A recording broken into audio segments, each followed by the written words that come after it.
Asmongold just jumps in really quick. I just found this very interesting. Pierce Morgan here saying, sorry? He's a cold-blooded effing killer who executed a father, isn't it? Right? And he's referring to this woman and what she had to say. This woman, if you don't know, was actually on Pierce Morgan's show, and she was, what did she say? She said something about how Luigi was a great guy, and something about the guy who lost his life deserving it or something like that. She said something that was absolutely crazy, and then she's like, no, I was misquoted, and that's not true, and I would never say anything like that, because she caught so much backlash for what she said. And then she doubles down on it by saying all this. Hilarious to see these millionaire media pundits on TV clutching their pearls about someone standing a murderer, when this is the United States of America, as if we don't lionize criminals, as if we don't have, we don't stand murderers of all sorts, and we give them Netflix shows. There's a huge disconnect between the narratives and angles that sort of mainstream media pushes and what the American public feels. And you see that in moments like this. And I can tell you, I saw the biggest audience growth that I've ever seen, because people were like, oh, some journalist is actually speaking to the anger that we feel. The women who gather outside court in New York. So you're going to see women especially that feel like, oh my God, right? Like, here's this man who's revolutionary, who's famous, who's handsome, who's young, who's smart. He's a person that seems like this morally good man, which is hard to find. Yeah, I just realized women will literally date an assassin before they swipe right on me. That's where we are. I'm sure you wouldn't like to be compared to a Trump supporter, but some of how people cannot understand why people have sympathies for Mangione strikes me as the same as a lot of media not understanding why people support Trump. I totally agree. It's because a lot of people are just really, really desperate. They want somebody to take on the system. They want somebody to tear down these barbaric establishment institutions. Just comparing Trump to an assassin. Not even an assassin. The guy's just a killer. Comparing Trump to him. He's very much like Donald Trump, right? No, he's not actually. No. Trump masterfully took office and has done more than any president in our lifetime, and is arguably the greatest president of all time, depending on how this term ends. But right now, he's on course to be that.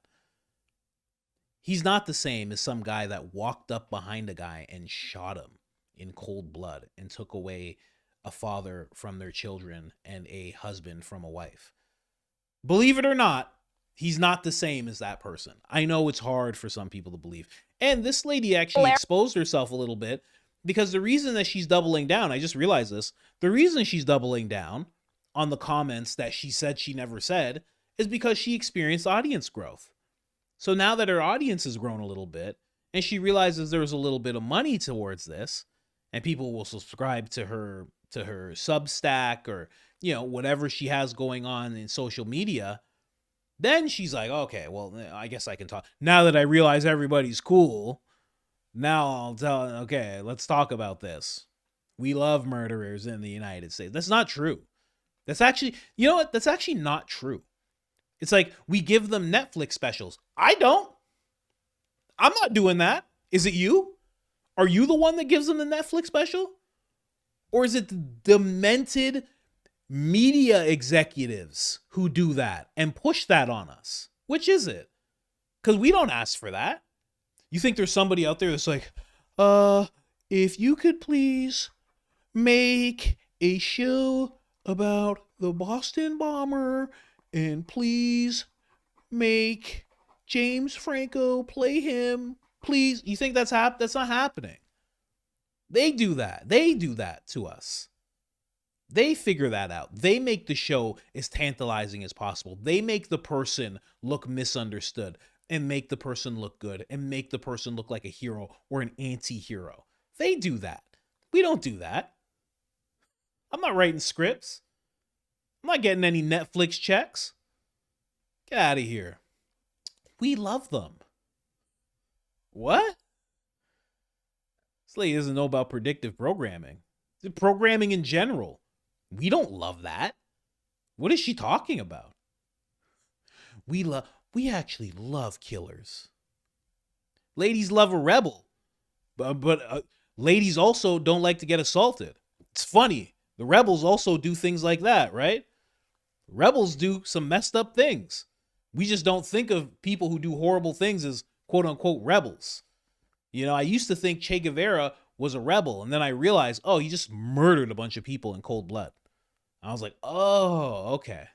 So he's kind of like, he's a little like not the same numbers, but he's a little like Mao. He's a little like Stalin. We can fix him. Right? But think about that. Think about that. You think about it. You go, ladies love a bad boy. Bad boys get charged with domestic violence. What are you talking about here? Are you crazy? No, you don't. You like the version of a rebel that Netflix and TV makes. You like the version of a bad boy that the media makes. You don't actually like bad boys. Are you crazy? No, you don't. Believe you me, you have an alarm system for a reason. You got a locked door for a reason. Your car has locks on it and you use those locks for a reason, because the bad boys will come in. The rebels will come in and they'll do whatever they want. You don't want that type of bad boy. You want a cute bad boy. You want the cute bad boy that Netflix has assigned. Right?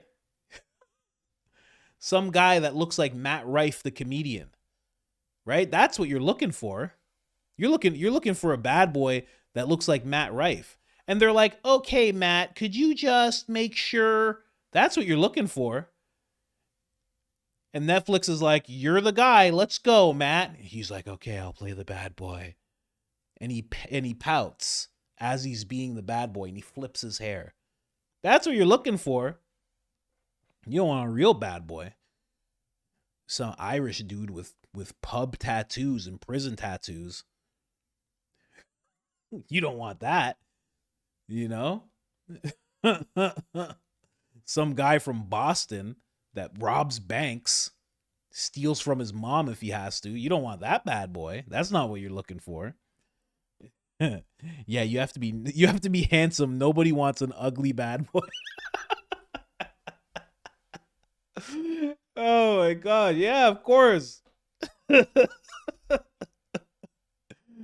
Oh my gosh, yeah, you can't have this guy. You can't have this guy run up on you talking about he's a bad boy. You're gonna be like, excuse me, sir, I've called the police. No, I called the police. What you're doing is wrong. You want a certain type of bad boys. This guy ran into your house and he was like, give me all your stuff. You'd be like, oh my God. This is the worst thing that's ever happened to me, and I don't know if I'll ever recover. That's what you would do. Yeah, you don't want that type of bad boy. You want Luigi Mangione. And we don't even know if he actually did it. You have no idea. If Luigi looked like this, people would be if Luigi Mangione looked like Jack Black, they'd be like, I don't know, you know? Maybe he just needs to be in prison for life, you know? Is there anything worse than life in prison? No parole? Let's just go with that. Crazy? Get out of here. If he was Luigi, you'd be like, huh, are there firing squads anymore? Oh, they don't do that? No? Okay. I guess just prison, no parole. Just for life. Just keep him in there. Yeah, right. Send him to El Salvador. Head shaved, beard shaved, head down like this. Right away. And you know it. Can't have an ugly bad boy. I forgot to even talk about Asmon. Asmon steps in. He says, the only people who support Luigi are mentally ill young women who are attracted to him. if he was a fat neck beard, they want him to face the. Oh my gosh. And he's right. He's right.